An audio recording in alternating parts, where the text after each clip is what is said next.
రాజకీయ నేతలు ఏది మాట్లాడినా జాగ్రత్తగా మాట్లాడాలి. కాలు జారినా పర్వాలేదు కానీ నోరు జారొద్దు అనేది సామెత. అయితే బీఆర్ఎస్ సీనియర్ పొలిటీషియన్ మాత్రం ఓ డిప్యూటీ సీఎంపై టంగ్ స్లిప్ అయ్యారు. అంతటితో ఆగని ఆమె బైలక్ పదవి వచ్చిందంటూ కామెంట్ చేశారు. ఇంకేముంది, జనసైనికులు ఊరుకుంటారా చెప్పండి.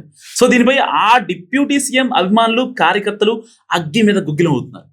రాజకీయాల్లో నేతలు ఎవరైనా సరే, ఎంతటి స్థాయిలో ఉన్నా సరే, ప్రతి విషయంలో జాగ్రత్తగా ఉండాలి.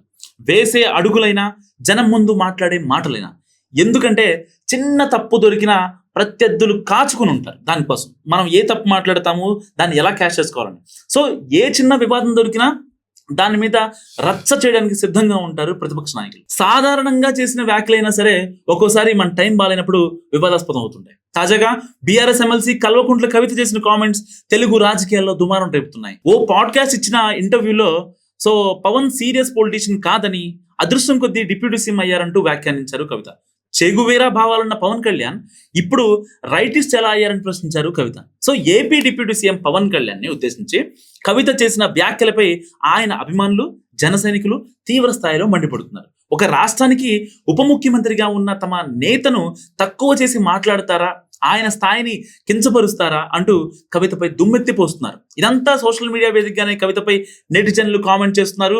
కవిత జైలుకు ఎందుకు వెళ్ళి వచ్చిందో అందరికీ తెలుసని, లిక్కర్ స్కామ్ కు సంబంధించిన వీడియోలను సోషల్ మీడియాలో పోస్టులు చేస్తున్నారు. సో గతంలో అరెస్ట్ అయినప్పటి వీడియోలను బయటకు తీసి ఇప్పుడు వైరల్ చేస్తున్నారు. సో అనవసరంగా గెలుకోవడం ఇదే ఒక రకంగా చెప్పాలంటే.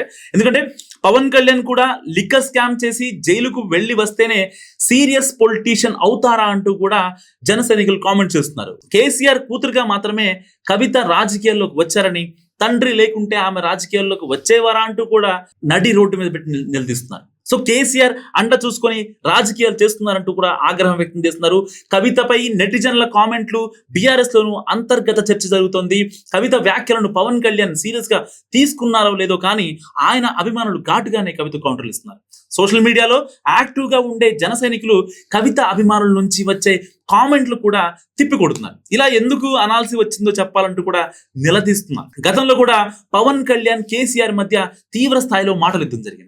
ఇప్పుడు కవిత మాటలతో మరోసారి బీఆర్ఎస్ వర్సెస్ జనసేన కార్యకర్తల వారుగా నిలుస్తుంది. సోషల్ మీడియా వేదికగా ఇది ఒక పెద్ద పెనుద్రవం సృష్టించేలా ఉంది. సో ఈ వ్యాఖ్యలకు కవిత సారీ చెప్తారా, లేదంటే వివాదాన్ని కంటిన్యూ చేస్తారా అన్నది ఆసక్తికరంగా మారింది. వాస్తవానికి లిక్కర్ స్కామ్ లో అరెస్ట్ అయ్యి కొద్ది నెలలు జైల్లో ఉన్న కవిత బయటకు వచ్చిన తర్వాత కంప్లీట్ గా ఇనాక్టివ్ అయ్యారు. ఇలాంటి నేపథ్యంలో ఆవిడ ఒక బీఆర్ఎస్ లో ఒక పదవి అంటూ ఉండే వర్కింగ్ ప్రెసిడెంట్, దానికన్నా ఒక మించిన స్థాయి పదవి ఆశించారు. సో దానికి తగ్గట్టుగా బీఆర్ఎస్ లో ఒక కొత్త పదవి రాబోతుంది కవితకి. దాని ద్వారా జిల్లాల పర్యటనలు కావచ్చు, కార్యకర్తల సమావేశాలు కావచ్చు, ఇంకా బహిరంగ సభలు కావచ్చు, సిల్వర్ జూబ్లీ ఈవెంట్లు కావచ్చు, ఇలాంటి చేయడానికి కవిత ఎంతగానో ప్రయత్నిస్తున్నారు. సో పార్టీ బలోపేతానికి ఎంత చేసినా బాగానే ఉంటది. కానీ ఒక రాజ్యాంగ పదవిలో ఉన్న వ్యక్తి పైన, డిప్యూటీ సీఎం పైన అసలు ఆయనకి నీకు గెట్టు తగాదాలు ఏం లేవు, ఇంకే తగాదాలు లేవు.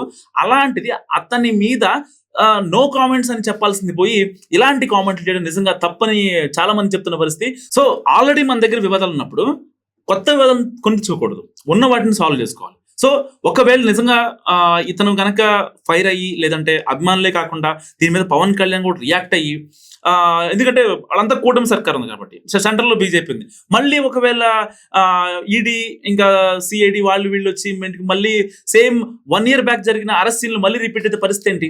లిక్కర్ స్కామ్ మళ్ళీ తెరపైకి వస్తుంది, మళ్ళీ అరెస్టులు, కోర్టులు, కేసులు, వాదనలు, ఇలా ఎంత ఇబ్బంది పడాలో ఒక్కసారి ఆలోచించండి కవిత గారు. సో కవిత చేసిన ఈ వ్యాఖ్యల గురించి పవన్ కళ్యాణ్ స్పందిస్తారో లేదో చూడాలి. సో కవిత వ్యాఖ్యలు కరెక్ట్ అనుకుంటున్నారా, లేదా అవి పార్టీకి ఆవిడికి మైనస్ అనుకుంటున్నారా? మీరేమనుకుంటున్నారా? కామెంట్ కూడా తెలియజేయండి.